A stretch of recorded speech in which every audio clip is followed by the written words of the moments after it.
नमस्कार, मैं हूं अंकुर और आप देख रहे हैं सत्यहिंदी.com। आइए एक नजर डालते हैं अब तक की सुर्खियों पर।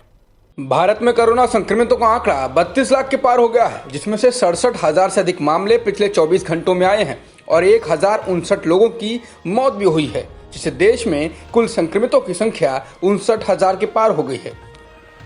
भारत में पिछले 24 घंटों में 8,23,000 से अधिक सैंपल्स की टेस्टिंग की गई है, जिससे अभी तक हुई कुल टेस्टिंग का आंकड़ा 3,76,00,000 के पार हो गया है। कोरोना संकट के दौर में मध्य प्रदेश में कराए गए बीजेपी की सदस्यता अभियान को लेकर मध्य प्रदेश हाई कोर्ट की डिवीजन बेंच ने फटकार लगाते हुए पूछा है कि भारत सरकार, राज्य सरकार और सुप्रीम कोर्ट के आदेश के बावजूद कोविड-19 के संबंध में दिशा निर्देशों का पालन क्यों नहीं कराया गया। कोर्ट ने भिंड, मुरैना और ग्वालियर के कलेक्टर को इस मामले में स्पष्टीकरण देने को कहा है। साथ ही जिले के एसपी को भी 15 दिन में जवाब देने को कहा। कोर्ट ने कहा कि जब शादी और अंत्येष्टि समारोह में लोगों की संख्या निर्धारित की गई है, तो ऐसे में शहर में इतना बड़ा राजनीतिक कार्यक्रम करने की अनुमति किसने दी।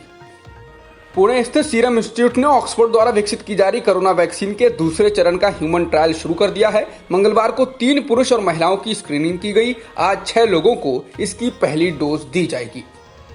देश में सबसे अधिक कोरोना प्रभावित राज्य महाराष्ट्र में पिछले एक दिन में 10,000 से अधिक मामले आए हैं और 369 लोगों की मौत हुई है, जिससे राज्य में कुल संक्रमितों का आंकड़ा 7,03,000 के पार हो गया है। फिलहाल एक्टिव मामले 1,65,000 से अधिक हैं। तमिलनाडु में पिछले 24 घंटों में करीब 6,000 नए कोरोना संक्रमण के मामले दर्ज किए गए हैं और 107 लोगों की मौत भी हुई है। इसके साथ ही राज्य में कुल संक्रमितों का आंकड़ा 3,32,000 के पार हो गया है और मृतकों की संख्या 7,000 के करीब हो चुकी है।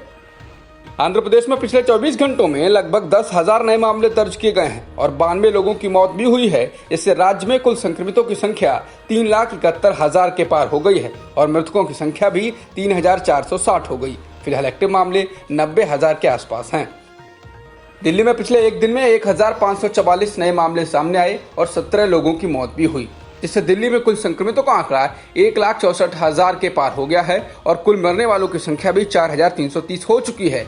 फिलहाल एक्टिव मामले 12,000 के करीब हैं। उत्तर प्रदेश में पिछले एक दिन में 5,000 से अधिक कोरोना संक्रमण के मामले दर्ज किए गए हैं और 70 से ज्यादा लोगों की मौत हुई है, जिससे राज्य में एक्टिव मामले 50,000 के करीब हो गए हैं और मृतकों की संख्या भी 3,000 के पार हो चुकी है।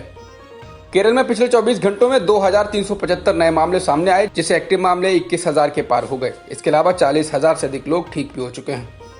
जॉन्स हॉपकिंस यूनिवर्सिटी के अनुसार दुनिया में कोरोना संक्रमितों का आंकड़ा 2,38,00,000 से ज्यादा हो चुका है और मृतकों की संख्या भी 8,18,000 के पार हो चुकी है। फिलहाल 1,66,00,000 से अधिक लोग ठीक भी हो चुके हैं।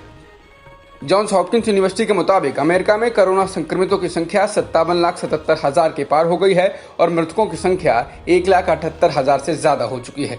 वहीं ब्राजील में भी संक्रमितों की संख्या 36,69,000 के पार हो गई और कोरोना से मरने वालों की संख्या भी 1,16,000 से अधिक हो चुकी है। अब तक की खबरों में इतना ही। बाकी खबरों के लिए बने रहिए सत्यहिंदी.com के साथ।